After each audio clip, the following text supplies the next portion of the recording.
Okay, so welcome to page number 2 of my decision form, and this we're going to take a look at how to finish your decision making process.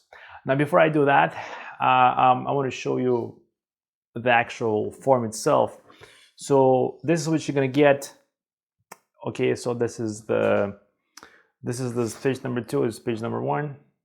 Okay, so you can download this. You can download this at the bottom of this video. Okay, and we're gonna take a look. We're gonna take a look at this page. So as we left off the page number 1, we're talking about how we're gonna pick as our main decision as taking the aunt for babysitting. So we're gonna put this here on top.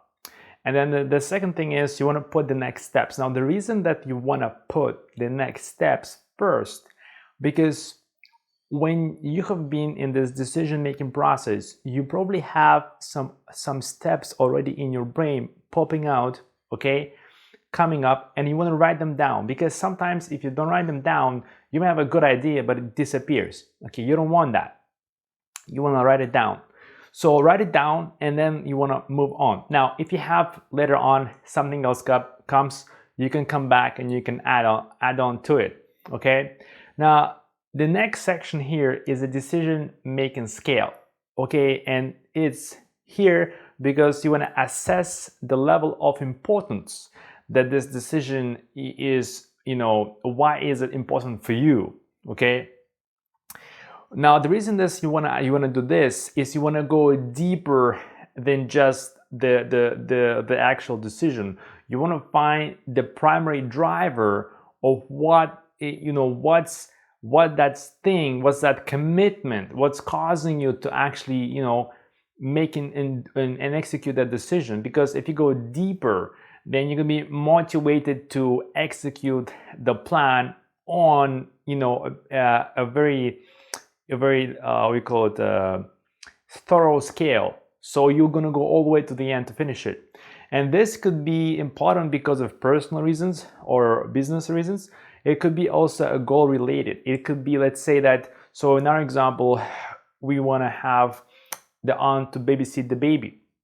I'm like, okay, so why is it important? Well, maybe you want to have more time for yourself so you can focus on your job. So that's important. Why? Well, the job relates to the career and the career relates to your future, and you want a better future, and maybe later on you can actually take that time or money you made and put it back to spend it with the baby. So it's like a loop. Okay.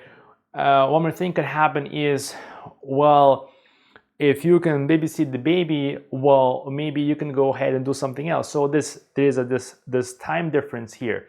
Okay, so what can happen is, of course, this can be a different example, not just the baby that we're using, but this could be like going to college. Why I want to go to college? Well, maybe I want to get a degree or a diploma, and that's going to enable me to become a graphic designer, and then I can be a freelance graphic designer, and then I can have my own little business. Then I can teach or work in a group with designers, and we can actually have control our time and enjoy our life on our own. So there's like a bunch of different little decision making ingredients that you want to identify in yourself why you want to do it. Okay, and so when you do that, it's going to be very apparent to you how important it is. So in this case, with the baby, it's really important that you get a babysitter. And so it's like, almost like 100% important scale, because, well, the baby knows the aunt, and you don't want to leave somebody who is like a stranger with the baby. And plus, maybe you don't have to pay so much money for the aunt, or maybe there is other services or exchanges you can do with her that enable you to not be financially strained. Okay, so that's a really good decision. Okay, and that's highly important if you can actually do it. Okay, so once you have identified why it is important for you to execute the decision, okay, the next step is go on this section here. Now in this section here, what you want to do is you want to fill out the sheet, and it has 3 scenarios on it. And the first scenario is what is the worst thing that can happen, what is the okay thing that can happen, and what is the best thing that can happen. So the reason that you want to look at these scenarios is you kind of want to mentally prepare yourself, and what could happen, so that when it does happen, you're not super overreacting because you kind of thought about it before, which allows you to actually accept in the now, okay, what can happen in the future. And when you do that, then it's easier to accept if these things actually happen. Now they may not, but it's easier to accept, okay? So what you want to do is you want to fill out every single one of these on the actual form and write down everything that comes to you, and don't hold back. Again, if you cannot find a lot of words, just put 1 or 2 words or a couple of words or a sentence. That's okay. You can go back and again add more to it. So okay, so once you have done that, then what you want to do is you want to cross out the worst one. So your worst one, you do not want to focus on the worst one. So in this case scenario, the worst one will be the aunt's gonna say, no, I'm not gonna be your babysitter, get lost. So that's the worst one, okay? You don't want to focus on that. Now you can probably make a phone call and find out or something else, but that's the worst one. Don't focus on it until you actually speak to the aunt, right? The thing that you really want to do, okay, is it's going to be your choice, and you're going to have to pick either the okay or the best version, and you want to focus on either one of those. So if you if you choose okay, so maybe the aunt will babysit the baby, but she will not do it every single day. She may do it only like on the weekends or like Monday, Tuesday. So that's like okay. But the best will be like, oh, she's gonna take care of the baby completely, so like we're gonna have to, not to worry about it.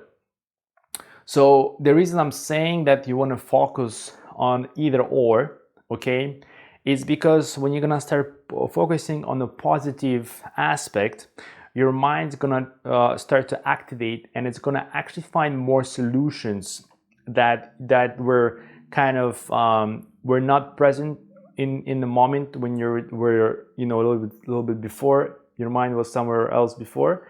You may actually accumulate, something may come to you that you haven't thought of before because you were focusing on the positive outcome, okay? And that's why you want to actually continue on with one of these and find out if you can actually take steps and execute one of those, the best or okay.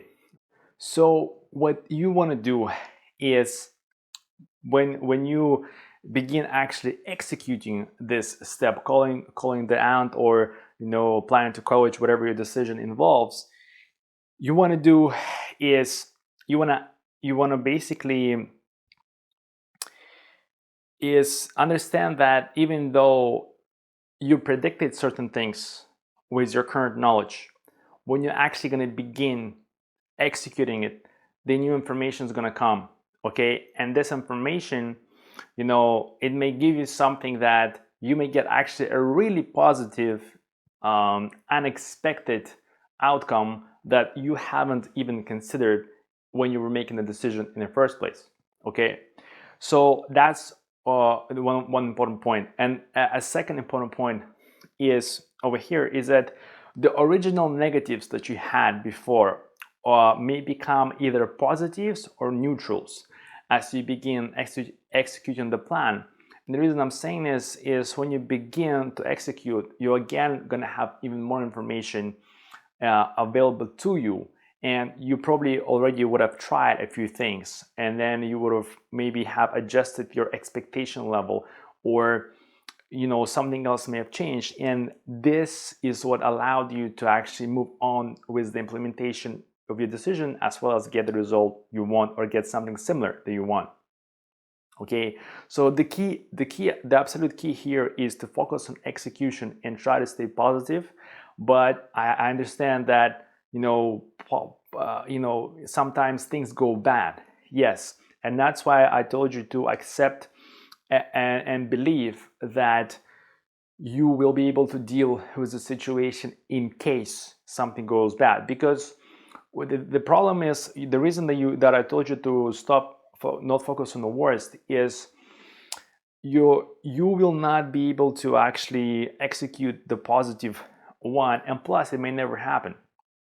So just try to execute the best you can, and if you need to, you can always go back and redo the process again with the new information. So redo this whole form, page 1 and page 2, and then basically you may have a better, fresher perspective, and maybe you can, it's like decision 2.0, the second version, and that version is better than version 1.